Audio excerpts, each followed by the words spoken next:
Assalamualaikum warahmatullahi wabarakatuh.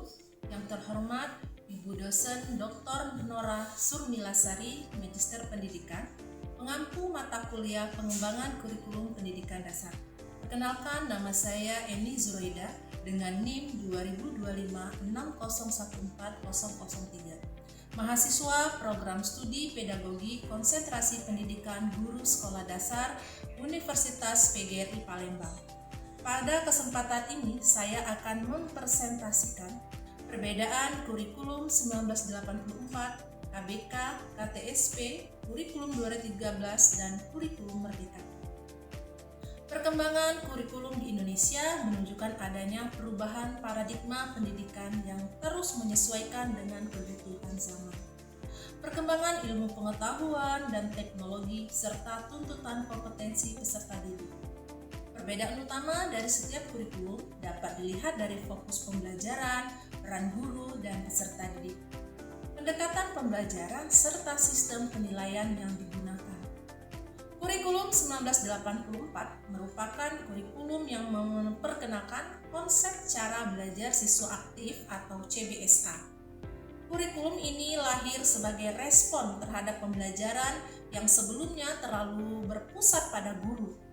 Melalui CBSA, peserta didik didorong untuk lebih aktif dalam proses pembelajaran melalui kegiatan mengamati, berdiskusi, bertanya, dan menyimpulkan materi yang dipelajari. Meskipun demikian, materi pembelajaran masih ditentukan secara terpusat oleh pemerintah, dan proses evaluasi lebih banyak berorientasi pada hasil belajar akademik. Dalam kurikulum ini, guru berperan sebagai fasilitator yang membimbing aktivitas belajar siswa, sedangkan siswa diharapkan lebih aktif dibanding pada kurikulum sebelumnya. Selanjutnya, pada kurikulum berbasis kompetensi atau KBK tahun 2004 membawa perubahan mendasar dengan menggeser orientasi pembelajaran dari penguasaan materi menuju pencapaian kompetensi.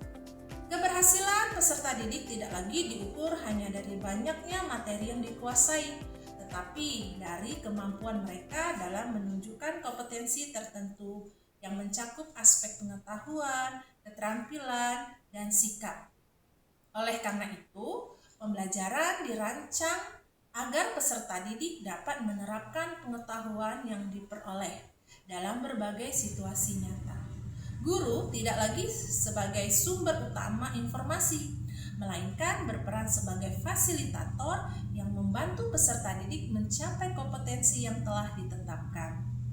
Penilaian dalam KBK dilakukan berdasarkan pencapaian kompetensi yang terukur dan dapat diamati. Penyempurnaan KBK kemudian diwujudkan melalui kurikulum tingkat satuan pendidikan atau KTSP tahun 2006.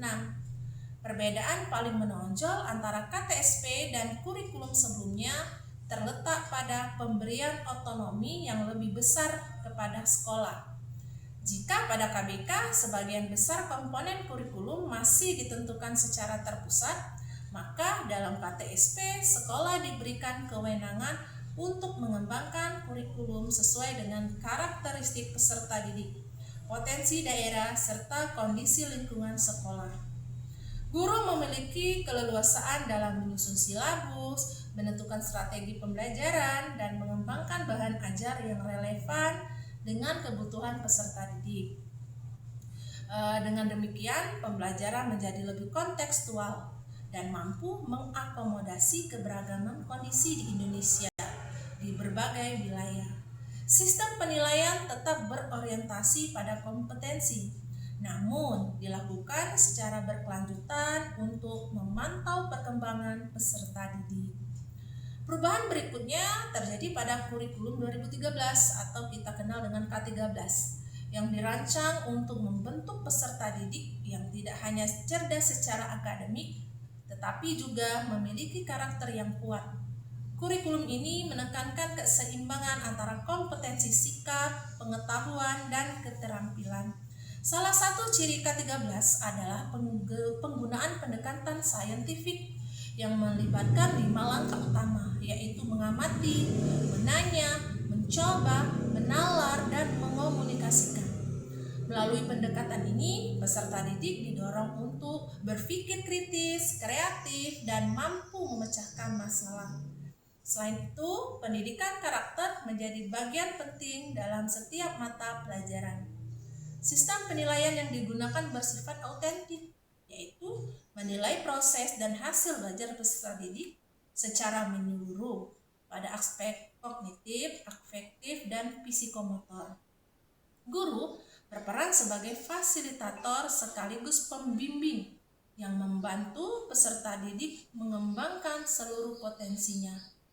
Sementara itu, kurikulum merdeka hadir sebagai upaya untuk menjawab berbagai tantangan pendidikan abad ke-21 dan kebutuhan pemulihan pembelajaran pasca pandemi. Kurikulum ini memberikan fleksibilitas yang lebih besar kepada guru dan satuan pendidikan dalam merancang proses pembelajaran. Fokus utama kurikulum merdeka adalah penguatan kompetensi esensial, pembelajaran yang mendalam atau deep learning, serta pengembangan karakter melalui proyek penguatan pelajar Pancasila.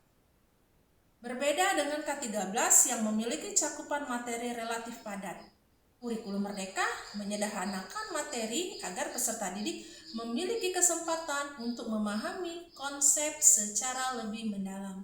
Selain itu, kurikulum ini mendorong penerapan pembelajaran berdiferensiasi yang menyesuaikan proses belajar dengan kebutuhan, minat, dan kemampuan masing-masing peserta didik.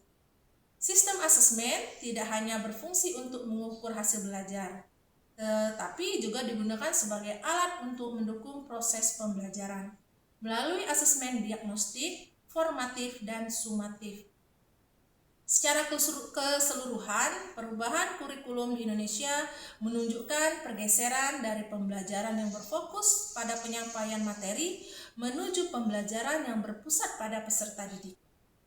Kurikulum 1984 menekankan keaktifan siswa melalui CBSA, KBK berorientasi pada pencapaian kompetensi, KTSP memberikan otonomi kepada sekolah dan mengembangkan kurikulum, K13 mengintegrasikan pendidikan karakter melalui pendekatan saintifik, sedangkan kurikulum merdeka menekankan fleksibilitas, pembelajaran berdiferensiasi, dan penguatan profil pelajar Pancasila.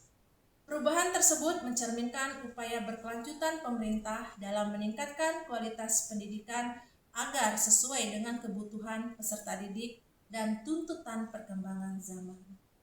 Demikianlah hasil presentasi saya akhiri. Wassalamualaikum warahmatullahi wabarakatuh.